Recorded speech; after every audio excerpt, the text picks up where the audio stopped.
Pendant les férias, il y a beaucoup de corridas à pied et à cheval, de nobiliades à piquer ou non piquer. Mais la tauromachie, c'est bien plus que ça.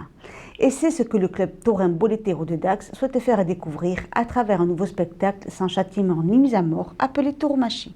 Direction les arènes de Vieux-Boucau. Dans les arènes de Vieux-Boucau, le public est venu nombreux assister au nouveau spectacle du club taurin Boletero qui propose une immersion dans le monde de la tauromachie. Quand on cherchait des concepts un petit peu pour promouvoir la tauromachie et un petit peu peut-être aussi permettre à des personnes qui ont soit des a priori, soit qui peuvent avoir des incertitudes sur ce que peut être la tauromachie, sur les valeurs qu'elle peut avoir. Et on a essayé de créer un spectacle justement qui a énormément de variété, puisque le spectacle en fait va représenter toutes les tauromachies un petit peu structurées, voilà, chercher le mot, pour que justement les gens puissent connaître les régions, les pays, qu'est-ce qu'on peut retrouver comme tauromachie et qu'est-ce qui peut s'y passer.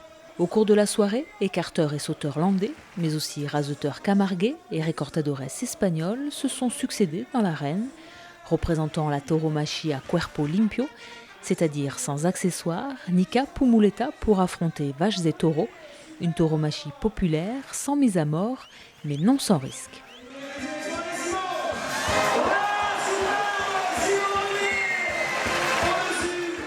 Ça reste quand même un des sports au jour d'aujourd'hui à risque, au plus haut risque. C'est un des seuls sports où on affronte un animal sauvage qui est inconnu, c'est pas du dressage, c'est rien de tout ça.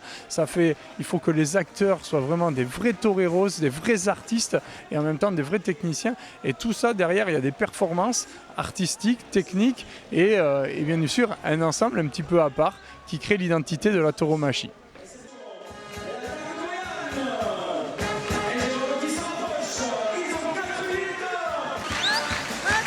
C'est parti.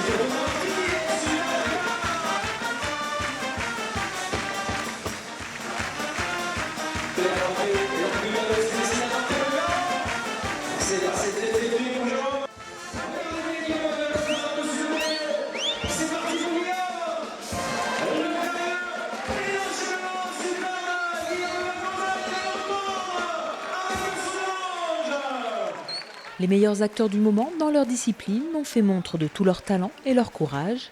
Puis la troupe Zarkam a complété ce tour du monde des arts taurins en évoquant la corrida à pied et à cheval, le maniement de la garrocha ou encore le tri du bétail.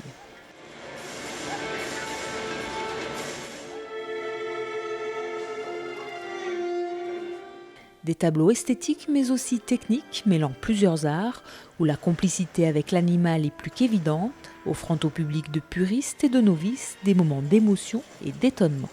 Beaucoup de notre recherche est justement d'épater en fin de compte les deux publics, les publics de novices et les publics qui viennent voir du spectacle et qui voient justement la création, des nouvelles mises en matière avec le feu, mettons avec les chevaux, que ça impressionne beaucoup les gens, donc voilà, ouais, on aime ça. Ouais. De Taureau émotionne à la Nuit du Taureau, en passant par la Vuelta, à travers chacun de leurs spectacles, les membres du club Boletero s'attachent à innover et promouvoir leur passion. On est fiers d'essayer de transmettre un petit peu ces valeurs et d'ouvrir surtout la tauromachie à tout le monde. Alors c'est vrai qu'on choisit des places exprès sur la côte, justement pour attirer le touriste et même les locaux qui voudraient voir d'autres choses que ce qu'ils ont l'habitude de voir. C'est un spectacle unique, puisqu'il n'y a pas d'équivalent dans ce spectacle-là. On a été très fiers du succès de rencontrer à Tyros et on espère sincèrement que cette deuxième édition se déroule bien pour que ça continue sur sa lancée et que ce spectacle puisse s'installer pour que les gens ressortent des gradins en disant « Ah ouais, la tauromachie c'est quand même sympa ». Il y a fort à parier que le spectacle reviendra l'été prochain. En attendant, la mythique Nuit du Taureau fait son retour le 11 septembre dans les arènes d'Aquoise.